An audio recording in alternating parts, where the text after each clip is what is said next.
రాజకీయ పార్టీ మీద అక్కసుతోటో శత్రుత్వంతో నేను మాట్లాడలేదు. ఓకే, సుజాత గారు. సార్ నమస్తే అండి. నమస్తే. సత్యసాయి జిల్లాలో అంశం, మరొకటి ఇప్పటి అంశం, ఏమనిపిస్తున్నది ఈ రెండు అంశాలని? సార్ ముందుగా మీకు ఆనంద్ సాగర్ గారికి, ప్రసాద్ గారికి, రామారావు గారికి అందరికి నమస్తే అండి. జగన్మోహన్ రెడ్డి గారు గవర్నమెంట్ మళ్ళీ రాకూడదని ప్రజలు ఎందుకు అనుకున్నారు అనడానికి ఇటువంటి సంఘటనలు ఒక ఉదాహరణ సార్.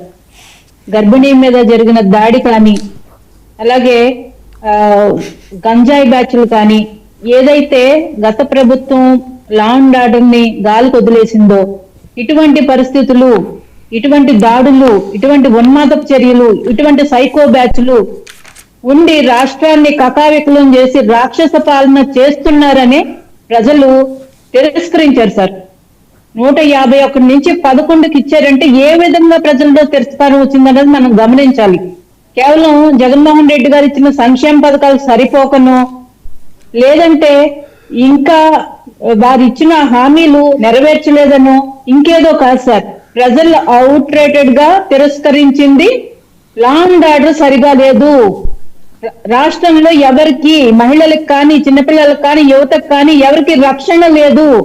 రోడ్డు మీదకి వెళ్ళిన వాడు సేఫ్ గా ఇంటికి తిరిగి వస్తాడో లేదో రక్షణ లేదు. ప్రభుత్వం నుంచి స్పందన ఉండదు. సైకో బ్యాచ్లు వేరే విహారం చేస్తుంటే పట్టించుకునే నాదుడు లేడు. పోలీసులు గమ్మును చేతులు కట్టుకుని కూర్చున్నారు. ఏదైతే సైకో బ్యాచ్లు చేస్తారో వారికే ప్రభుత్వం అది అని ప్రజలు నమ్మారు, స్వయంగా అనుభవించారు 5 ఏళ్లు. మీకు చూస్తే సార్, భీమవరంలో 14-15 ఏళ్ల పిల్లలు సార్, వాళ్ళు అంటే గోదావరి జిల్లాలు అంటేనే పచ్చని పంటలతోటి కళకళలాడుతూ ప్రశాంతంగా ఉండే జిల్లాలు. అలాంటి జిల్లాల్లో 14-15 ఏళ్ళ పిల్లలు గంజాయి తాగి వీర విహారం చేశారు సార్. వైజాగ్ అంటేనే చాలా ప్రశాంతమైన నగరం, ఎప్పుడు అక్కడ కొట్లాటలు అల్లర్లు చాలా తక్కువ. అలాంటిది భీమిలి బీచ్ లో గంజాయి మత్తులో తలలు పగలు కొట్టుకున్నారు సార్. ఎక్కడైతే కడపలో, అనంతపురంలో ఉండాల్సిన ఫ్యాక్షన్ రాజకీయాలన్నీ రాష్ట్రం మొత్తం వ్యాపించినాయి సార్.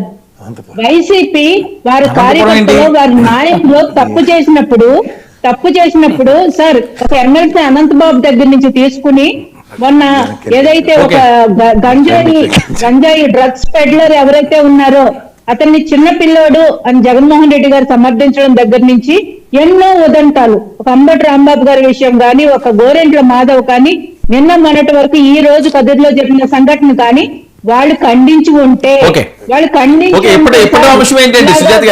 వారి పార్టీ మీద ఇటువంటి మచ్చబడేది కాదు. ఇప్పటి అంశం ఏంటి? ఒకప్పుడు ఎక్కడెక్కడ అడుగడుగున ఆటంకాలు, ఈ రోజు రెడ్ కార్పెట్ పరిచినట్టున్నారు. మీ కళ నెరవేరిందా సార్?